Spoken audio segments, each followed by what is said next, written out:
Ketika itu esok harinya aku, adikku Muhammad, dan bapakku diskusi di ruang tamu rumahku membahas tentang Allah dan membahas hasil ilmu yang didapat dari azan. Subhanallah, tidak berapa lama aku dan Muhammad tiba-tiba mencium bau yang sangat wangi, yang sebelumnya aku sendiri tidak pernah mencium bau wangi seperti itu. Awalnya kami menyangka bahwa ada orang-orang yang lewat di luar rumah memakai parfum. Tapi setelah tidak ada yang terlihat lewat di luar rumahku, bau wangi itu semakin tajam. Akhirnya aku dan Muhammad saling berpelukan gembira karena kami mengingat tentang peristiwa kemarin telah mandi di sungai dengan bidadari-bidadari itu. Kami berdua yakin sekali bau wangi itu terjadi karena berkah kami berdua telah mandi bersama bidadari-bidadari itu. Karena kenyataannya bapakku yang bersama kami tidak mencium bau wangi itu karena bapakku kemarin tidak ikut serta mandi di sungai itu. Dan aku juga tanyakan bau wangi itu pada ibuku yang bernama Nur Aini. Ternyata ibuku juga tidak dapat mencium wanginya.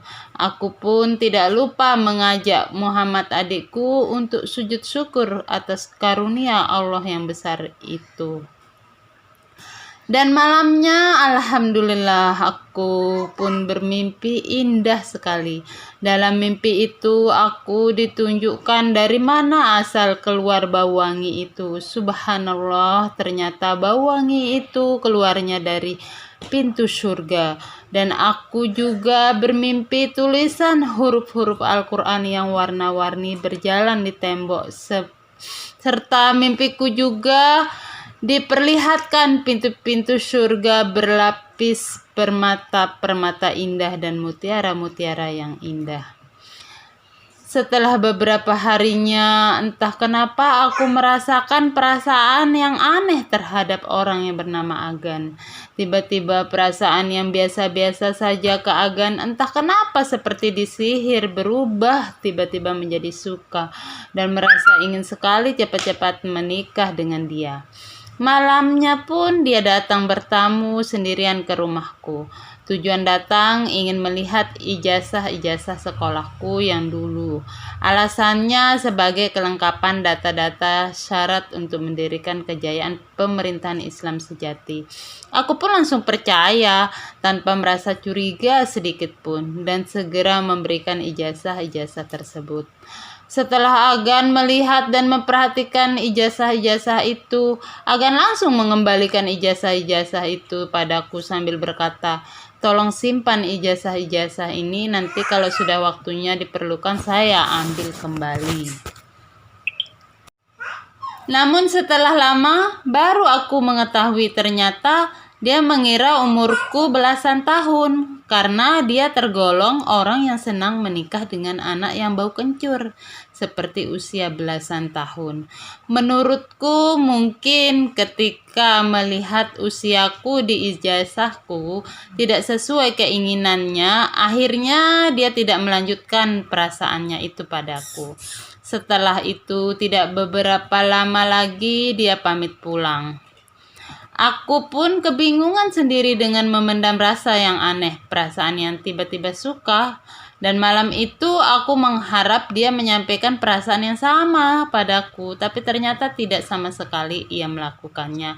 Padahal laki-laki nama Agan ini statusnya duda, dan aku pun sudah mengetahui dia telah menikah beberapa kali dan memiliki beberapa anak, tapi semua pernikahannya berujung perceraian. Tapi entah mengapa aku tak menghiraukan kekurangannya. Terlebih lagi dari segi fisik menurutku dia sangat kurang juga menurut orang lain. Karena teman-teman dekatku yang mengetahui hal tersebut, mereka tidak ada yang setuju, terlebih lagi ibuku yang sangat-sangat menentangnya.